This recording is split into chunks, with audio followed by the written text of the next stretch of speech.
के कहने पर आपके लोगों ने बाबरी मस्जिद को तोड़ दिया। मस्जिद? कौन सी मस्जिद? वहाँ पे तो राम मंदिर था, भगवान श्री राम का जन्म स्थान। से कहो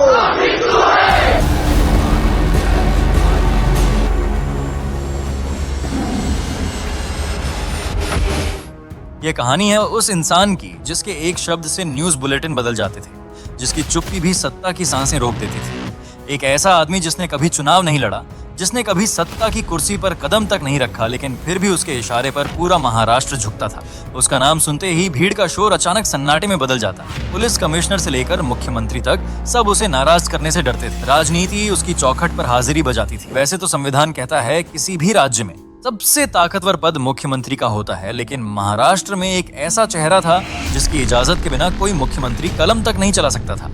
वो शख्स ना सरकार में था ना सत्ता में, लेकिन उसकी चुप्पी से सियासत कांपती थी और जनता उसे शेर कहने लगी थी। वही शेर जो खुलेआम यह दावा करता था कि हाँ, बाबरी मस्जिद गिराने में मेरी पार्टी की मुख्य भूमिका थी, और उसके बाद भी न प्रदेश की सरकार न ही केंद्र की सरकार उसके खिलाफ कार्रवाई करने की हिम्मत जुटा पाई। सोचिए, बिना किसी राजनीतिक पद पर बैठे हुए भी ऐसा शख्स कैसे देश की सबसे ताकतवर पार्टियों से भी ऊपर जा खड़ा हुआ, जिस पर मुख्यमंत्री ही नहीं बल्कि प्रधानमंत्री तक की नजर टिकी रहती थी। आप सबको पता है कि महाराष्ट्र में एक शेर हुआ करते थे जिनको हिंदू हृदय सम्राट बाला साहेब ठाकरे कहते थे। जी हाँ दोस्तों, हम बात कर रहे हैं शिवसेना के संस्थापक हिंदू हृदय सम्राट श्री बाला साहेब ठाकरे की। केशव ठाकरे।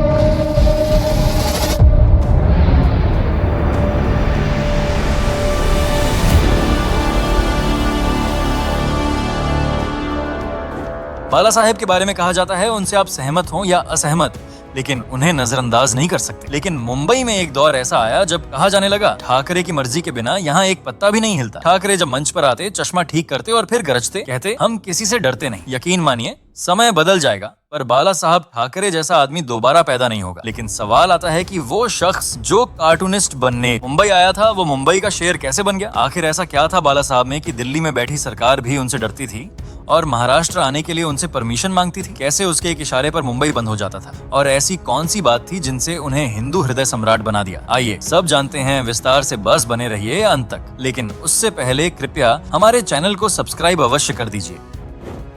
जिस रंग की गोली मुझे छू के गुजरेगी, वो रंग इस देश से हमेशा के लिए मिट जाएगा। 23 जनवरी 1926, स्थान पुणे। एक मध्यम वर्गीय मराठी परिवार में जन्मे बाला साहेब के पिता केशव सीताराम ठाकरे लेखक और समाज सुधारक थे। वो संयुक्त महाराष्ट्र आंदोलन से जुड़े थे। बाला साहब को बचपन से कार्टून बनाने का शौक था, इसलिए वो द फ्री प्रेस जर्नल में कार्टूनिस्ट बने। लेकिन जल्द ही उन्हें एहसास हुआ सिर्फ कागज पर बनाकर समाज नहीं बदला जा सकता, कुछ बड़ा करना होगा। असली बदलाव चाहिए तो सड़क पर उतरना होगा। जिसके बाद 1960 में उन्होंने मार्मिक नाम की पत्रिका शुरू की। इसमें उन्होंने मराठी युवाओं के हक की आवाज उठाई। यहीं से उनकी कलम मराठी मानुष की आवाज बन गई। दक्षिण भारतीयों और गुजरातियों का बढ़ता दबदबा, नौकरियों में मराठियों की घटती हिस्सेदारी, ये सब मार्मिक के मुद्दे बने। यहीं से उन्होंने मराठी मानुष को एकजुट करना शुरू किया और ठाकरे अब कार्टूनिस्ट नहीं, एक उभरते नेता थे। 60 का दशक जब मुंबई तेजी से बदल रही थी, उस दौर में मुंबई भारत की आर्थिक राजधानी बन रही थी। लेकिन मराठी युवाओं को लगने लगा कि उनके अवसर छीने जा रहे हैं।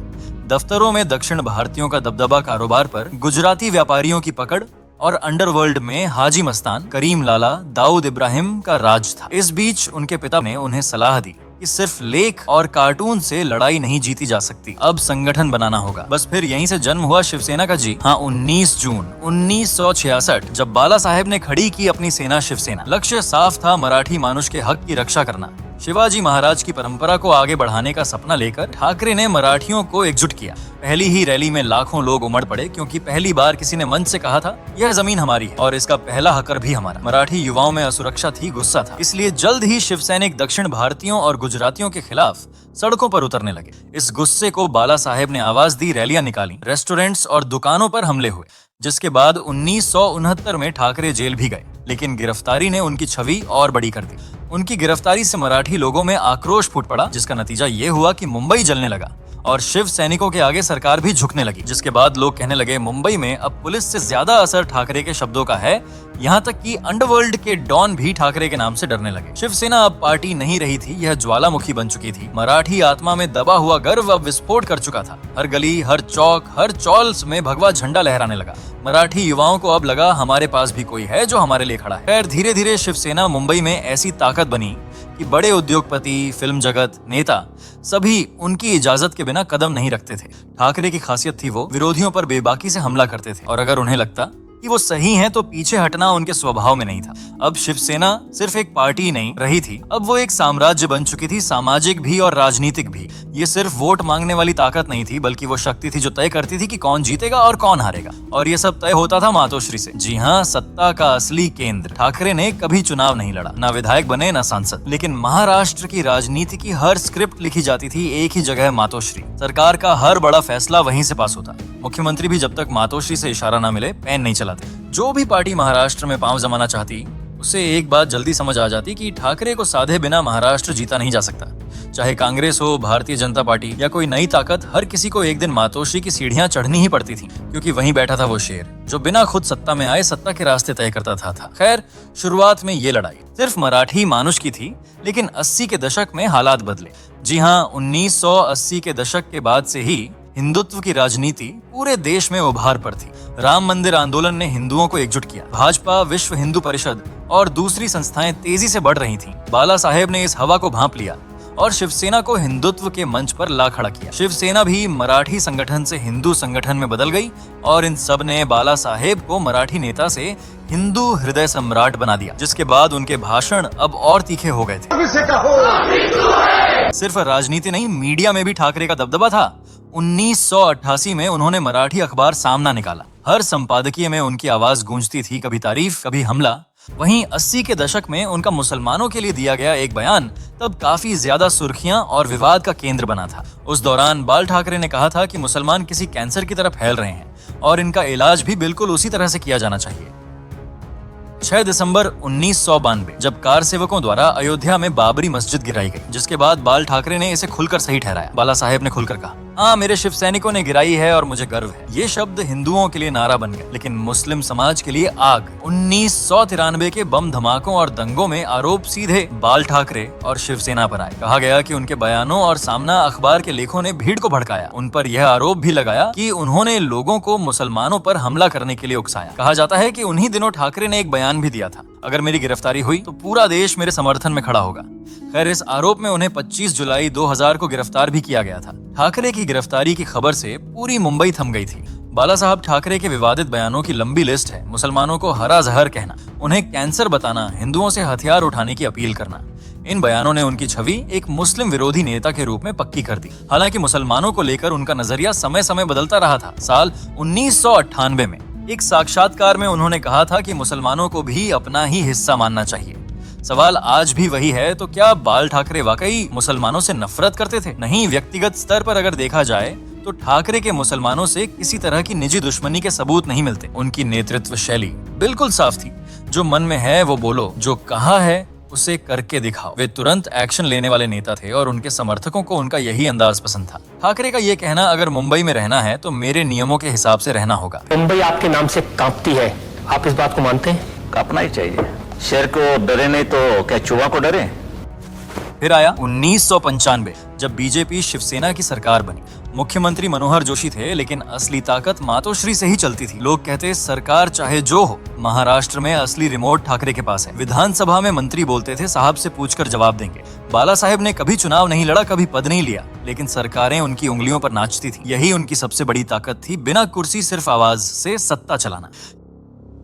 शिवसेना की नींव जिन शब्दों पर रखी गई थी, उनमें सबसे मजबूत था विरोध, और सबसे तीखा विरोध था कांग्रेस के खिलाफ। बाला साहेब मंच से खुलेआम कहते थे हम कभी कांग्रेस से हाथ नहीं मिलाएंगे। उनके लिए कांग्रेस सिर्फ एक दल नहीं थी, बल्कि वो व्यवस्था थी जिसने मराठी अस्मिता को दबाने की कोशिश की थी। लेकिन राजनीति अस्थायी नहीं होती, वक्त की जरूरतें, सत्ता के समीकरण और बदलते चेहरे, और यहीं से मोड़ आया। इसी दौरान ठाकरे के भतीजे राज ठाकरे भी राजनीति में आए और युवा विंग संभाली। फिर एक दौर ऐसा भी आया जब सब कहते थे अगर बाला साहेब की आवाज गूंजेगी तो वो राज ठाकरे के जरिए गूंजेगी। तेज तर्रार अंदाज, आंखों में वही आत्मविश्वास और भाषणों में वही गरज। लोगों को लगता था यही होंगे अगले ठाकरे, अगले साहेब। लेकिन राजनीति भावनाओं से नहीं, फैसलों से चलती है। और जब बाला साहेब ने अपने बेटे उद्धव ठाकरे को उत्तराधिकारी घोषित किया तो रिश्तों की नींव में पहली दरार पड़ी। राज ठाकरे को यह फैसला मंजूर नहीं हुआ, जिसका नतीजा हुआ विद्रोह। और राज ठाकरे नाराज होकर 2005 में शिवसेना से अलग हो गए और उस विद्रोह से जन्मी एक नई पार्टी महाराष्ट्र नवनिर्माण सेना। राज की इस बगावत से बाला साहेब को गहरा आघात पहुंचा। वो हमेशा चाहते थे कि उद्धव और राज मिलकर पार्टी संभालें, लेकिन उनकी ख्वाहिश अधूरी रह गई। अब मराठी राजनीति में दो चेहरे थे, दो नेता, दो झंडे, लेकिन विरासत एक ही। जनता भ्रमित थी, भावुक भी, लेकिन दिल के गहरे कोने में एक नाम अब भी अटल था, बाला साहेब ठाकरे। वो इंसान जिसने शिवसेना को जन्म दिया और मराठी स्वाभिमान को पहचान दी। आज भले ही उद्धव ठाकरे मुख्यमंत्री रहे हों, पार्टी सत्ता में रही हो, लेकिन वो करिश्मा, वो डर और वो दबदबा जो बाला साहेब ठाकरे के दौर में था, वो शायद ही किसी और नेता में कभी देखने को मिले। खैर, फिर आया 17 नवंबर 2012, वही तारीख जब बाला साहेब ने अंतिम सांस ली। उस समय पूरा मुंबई थम गया। वो शहर जो कभी नहीं रुकता उस दिन ठहर गया। दुकानें बंद, लोकल ट्रेनें रुकी, सड़कें सुनसान। हर सड़क, हर मोड़, हर चौराहा जैसे किसी अनदेखी कमी को महसूस कर रहा था। और वो तलाश जा पहुंची मातोश्री के बाहर, जहां एक सन्नाटा गूंज रहा था। बाला साहेब अब नहीं रहे, लेकिन शिवाजी पार्क में उमड़ी करीब 30 लाख की भीड़ गवाही दे रही थी। ये सिर्फ एक नेता का अंत नहीं, एक युग का अंत था। ये सिर्फ एक नेता की मौत नहीं थी, ये उस आत्मा का जाना था जिसने महाराष्ट्र को पहचान दी थी। लोगों की आंखें नम थीं, होठ कांप रहे थे और दिल से बस एक ही शब्द निकल रहा था, धन्यवाद साहब, आपने हमें आवाज दी थी। बाला साहेब ठाकरे, जिन्होंने कभी मंत्री पद नहीं संभाला, कभी चुनाव नहीं लड़ा, ना ही संसद की सीढ़ियां चढ़ी, फिर भी उन्हें मिली 21 तोपों की सलामी दी गई। जबकि भारत में 21 तोपों की सलामी सिर्फ राष्ट्रपति और प्रधानमंत्री को मिलती है, तो ऐसे में यह सलामी किसी पद को नहीं दी गई, बल्कि ये दी गई थी उनके व्यक्तित्व को। एक ऐसे व्यक्तित्व को जिसने बिना कुर्सी के राज किया, बिना संसद के फैसले सुनाए और जनता के दिलों में साम्राज्य खड़ा किया। मुंबई के बांद्रा की भीड़ भाड़ वाली गलियों में खड़ा था एक बंगला, बाहर से साधारण, भीतर से असाधारण, नाम मातोश्री। ये कोई राजभवन नहीं था, ना सरकारी दफ्तर, लेकिन महाराष्ट्र की राजनीति की हर दिशा यहीं से तय होती थी। यहाँ से न तो सरकारी नोटिस निकलते थे, न आदेश, लेकिन जब इस घर से ठाकरे की आवाज उठती थी तो मंत्री से लेकर मुख्यमंत्री तक की सोच बदल जाती थी। बड़े बड़े नेता सुरक्षा की गाड़ियों और सत्ता की ताकत के बावजूद इसी दरवाजे पर अपनी बारी का इंतजार करते थे, क्योंकि सब जानते थे मातोश्री में बैठा इंसान सिर्फ सलाह नहीं देता, वो फैसला करता है। कई बुजुर्ग मुसलमान आज भी उनके नाम से डरते हैं, जबकि युवा उन्हें एक कहानी के रूप में जानते हैं। उनकी विरासत एक दो धारी तलवार है। एक तरफ वे महाराष्ट्र की सांस्कृतिक पहचान और हिंदुत्व गौरव के प्रतीक हैं। शायद वे नायक भी थे, शायद कुछ के लिए खलनायक। शायद वक्त ने उन्हें ऐसा बनाया, या शायद वे खुद ऐसा बनना चाहते थे। लेकिन एक बात तय है, बाल ठाकरे सिर्फ एक नेता नहीं थे, वे एक विचारधारा थे। ऐसी विचारधारा जो आज भी जिंदा है, कुछ दिलों में उम्मीद बनकर, कुछ दिलों में डर बनकर। और यही वजह है कि भारतीय राजनीति के इतिहास में उनका नाम हमेशा जिंदा रहेगा। बाला साहेब आज भले ही मंचों से आवाज नहीं लगाते, रैलियों का नेतृत्व नहीं करते, लेकिन वो आज भी हर जगह मौजूद है। एक विचार बनकर, एक आत्मा बनकर, एक चेतना बनकर। उनका संघर्ष हर शिव सैनिक की सांसों में जिंदा है। मेरा लोकतंत्र पर विश्वास नहीं, मेरे इस देश में लोकतंत्र कभी पैदा ही नहीं हुआ। नेता आते जाते हैं, कुर्सियां बदलती हैं, झंडे पलटते हैं, लेकिन कुछ एक नाम इतिहास में पत्थर की तरह गड़ जाते हैं, और वो नाम था श्री बाला साहब ठाकरे।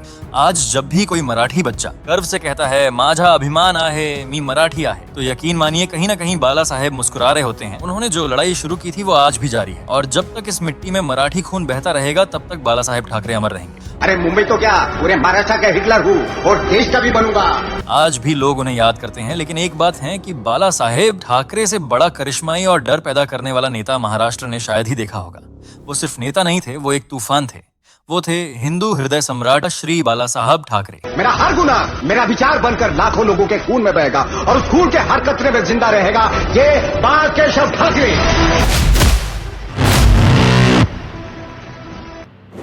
तो दोस्तों, आपकी क्या राय है हमें कमेंट में बताइए। साथ ही वीडियो को ज्यादा से ज्यादा शेयर करें एवं ऐसी ही रोचक जानकारियों को लगातार जानने के लिए सब्सक्राइब करें हमारे चैनल मिस्ट्री ऑन आर्यावर्त को, और हाँ, बेल आइकन भी दबाएं। तो मिलते हैं अगली वीडियो में। जय हिंद, जय भारत।